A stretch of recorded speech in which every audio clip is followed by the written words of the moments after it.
Hi guys, let's make potato chips. ആവശ്യമുള്ള ചേരുവകൾ: potato, chat masala, മുളക് പൊടി, ഉപ്പ്. ആദ്യമായി ഉരുളൻകിഴങ്ങ് നല്ലവണ്ണം വൃത്തിയാക്കി എടുക്കണം. അതിനുശേഷം സ്ലൈസ് ചെയ്തെടുക്കുക. റൗണ്ട് ഷേപ്പിലാണ് സ്ലൈസ് ചെയ്തെടുക്കുന്നത്. നല്ലവണ്ണം തണുത്ത വെള്ളത്തിൽ കഴുകിയ ശേഷം ചൂടുവെള്ളത്തിലിടുക. ഇതിനെ നമ്മൾ വൈപ്പ് ചെയ്തെടുക്കണം. അതിനായി നല്ല വൃത്തിയുള്ള ഒരു തുണി വിതറിയിട്ട് അതിൽ മീതെ ഇത് ഓരോന്നായി ഇട്ട് കൊടുക്കണം. അതിനുശേഷം നല്ലവണ്ണം വൈപ്പ് ചെയ്തെടുക്കുക. നല്ല ക്രിസ്പി ആയിട്ടുള്ള പൊട്ടാറ്റോ ചിപ്സ് ലഭിക്കുന്നതിന് വേണ്ടിയിട്ടാണ് ഇങ്ങനെ ചെയ്യുന്നത്. വെള്ളം മൊത്തം വൈപ്പ് ചെയ്തെടുക്കണം. ഇതിന് ശേഷം ഒരു ഫ്രൈ പാൻ ചൂടാക്കി അതിലേക്ക് നമ്മൾ റിഫൈൻഡ് ഓയിലാണ് ഒഴിച്ചു കൊടുക്കുന്നത്. വൈപ്പ് ചെയ്തെടുത്തതിന് ശേഷം ഇത് ഓരോന്നായിട്ട് ഫ്രൈ പാനിലേക്ക് ഇട്ട് കൊടുക്കാം. എല്ലാം ഫ്രൈ ചെയ്തെടുക്കണം.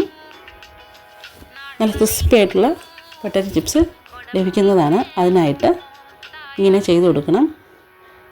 ഇതിന് മുകളിലാക്കി ഉപ്പ്, ചാറ്റ് മസാല, മുളക് പൊടി എന്നിവ ഇടുന്നതാണ്. ഞാനിവിടെ കുരുമുളകും പൊടിയും കൂടെ ഇടുന്നുണ്ട്, കുറച്ച് എരിവ് കിട്ടുന്നതിന് വേണ്ടിയിട്ടാണ്. അതിനുശേഷം ഒരു മൂടി ഇതിന് മീതെ വെച്ചതിന് ശേഷം നല്ലവണ്ണം ഷേക്ക് ചെയ്ത് കൊടുക്കുക. ഇതെല്ലാം മിക്സ് ചെയ്ത് കിട്ടുന്നതിന് വേണ്ടിയിട്ടാണ് ഇങ്ങനെ ചെയ്യുന്നത്. നല്ല സ്വാദിഷ്ടമായ ക്രിസ്പി ആയിട്ടുള്ള പൊട്ടാറ്റോ ചിപ്സ് റെഡി. ഈ വീഡിയോ ഇഷ്ടപ്പെട്ടെങ്കിൽ like, share and subscribe. By.